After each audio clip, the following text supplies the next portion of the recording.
एक नौजवान फकीर किसी दौलतमंद शख्स के दरवाजे पर जाकर भीख मांगने लगा। उस दौलतमंद की बीवी ने जब फकीर को खैरात देनी चाहिए तो वो दौलतमंद शख्स ऊपर बालकनी में खड़ा देख रहा था। उसने बीवी से कहा, खबरदार, ये फकीर हट्टा कट्टा नौजवान है और इसके हाथ पांव भी सलामत हैं। ये खुद कमा कर खा सकता है, इसे भीख नहीं देनी। बीवी ने जब इस फकीर की हालत देखी तो उसे फकीर के ऊपर बड़ा तरस आ रहा था और वो अपने शौहर से छुपकर फकीर को खैरात देने लगी तो शौहर ने पीछे से आकर देख लिया और गुस्से से कहने लगा, ऐ नाफरमान औरत, मैंने जब तुम्हें मना किया था कि इस फकीर को खैरात नहीं देनी, तुमने फिर भी इसे खैरात दे डाली। मेरे घर से दफा हो जाओ, मैं तुम्हें 3 तलाकें देता हूँ। बेचारी औरत ने रोकर आसमान की तरफ देखा और कहने लगी, ऐ मेरे अल्लाह, तू देख रहा है ना, मैंने तो तेरे भूखे बंदे का पेट भरना चाहा था, उसका मुझे ये सिला मिला के खुद बेघर हो गई। वो फकीर सारा माजरा अपनी आंखों से देखकर बेचारा खामोश होकर वहाँ से चला गया और औरत वापस जाकर अपने बूढ़े बाप के कमजोर कंधों पर बोझ बन गई। वो कहते हैं ना कि मालिक कभी कभी अपने बंदों को बड़ी आजमाइश में डाल देता है।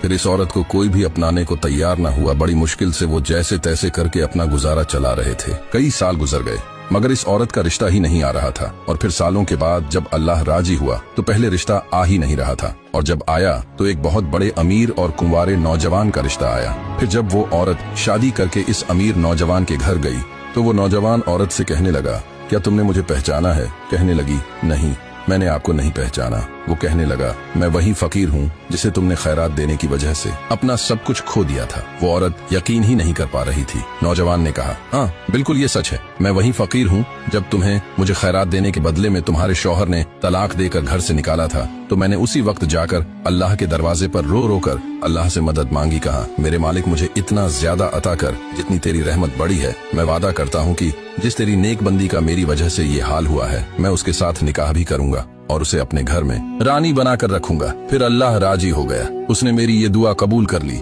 मुझे अमीर बना दिया और देख आज तेरे साथ निकाह भी हो गया। अब मैं कमाऊंगा और तुम खाओगी, सारे काम मैं खुद करूंगा, तुम तख्त पर बैठकर हुक्म चलाओगी। औरत उस दिन फिर रो पड़ी और आसमान की तरफ देखकर कहने लगी, मालिक तू बड़ा बेनियाज है, पहले आजमाता है और फिर ऐसा कर्म कर देता है कि कोई सोच भी नहीं सकता।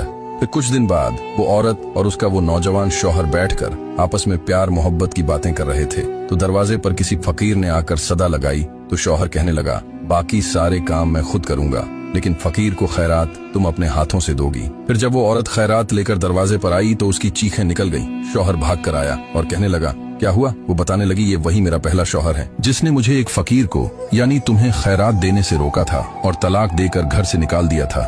आज खुद फकीर बनकर दर दर भीख मांगता फिर रहा है। इस कहानी से हमें ये सबक मिलता है कि अल्लाह की लाठी बेआवाज है। हमें उसके बंदों को इतना सताना नहीं चाहिए कि वो नाराज हो जाए।